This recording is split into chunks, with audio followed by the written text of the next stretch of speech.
Hoffen und träumen. Vielleicht bringt das Bild Millionen.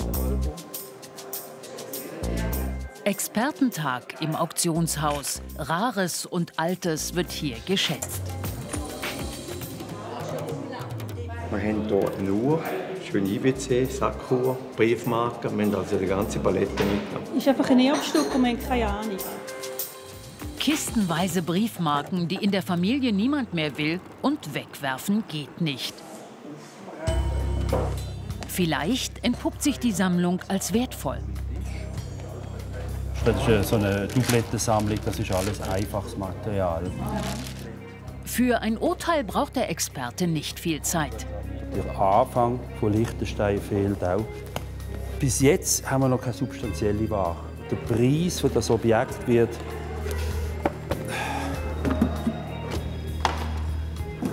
nicht gerade euphorisch werden.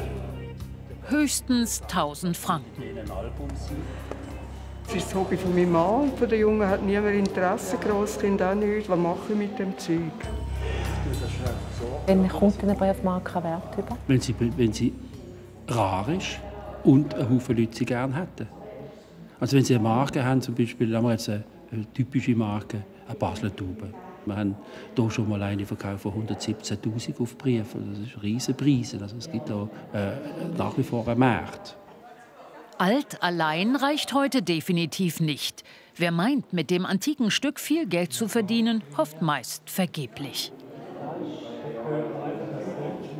Heutzutage sind vor allem eben die speziellen Sachen gefragt. Selten, Qualität, geschichtlich, historisch interessant. Einfach etwas, das gut präsentiert, das sind die Sachen, und die gehen heute teilweise auch verrückte Preise. Also die gehen heute höhere Preise wie vor 30, 40 Jahren unter Umständen. Früher liebevoll gesammelt, heute wertlos. Mit Durchschnittsware lässt sich kaum mehr Geld verdienen. Auch die Brockenstuben kennen das. Früher rissen sich die Händler um die Sachen, die hier heute lange herumstehen. Man hat es immer behalten und da kann man dann vielleicht noch mal brauchen und für die Enkel und weiss ich was. Die Zeit ist vorbei. Oder? Heute im Zeitalter von Billiganbietern, von schnell wechselnden Möbeln, von immer auf dem neuesten Stand sein und das Neueste, das Modernste sagen, ist da vorbei.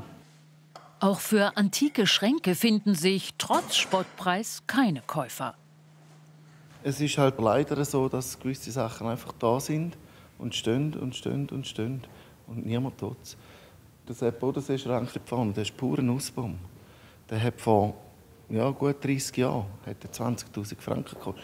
20'000 Franken vor 30 Jahren, nicht heute. Da war der Franken noch ein bisschen mehr wert. Jetzt haben wir ihn irgendwo bei 900 Franken und niemand will. Im Wieler Auktionshaus Rapp ist beim Experten eine überraschend wertvolle Sammlung auf dem Tisch gelandet. Das ist also einige Tausend Franken wert. Einige Tausend? Einige Tausend Franken, ja. Jede dieser Marken hat einen Wert von bis zu 2.500 Franken. Die Besitzer möchten, nach der überraschend hohen Schätzung, lieber anonym bleiben. Der Markt mit raren Briefmarken spielt. Vor allem ausländische Investoren sind interessiert.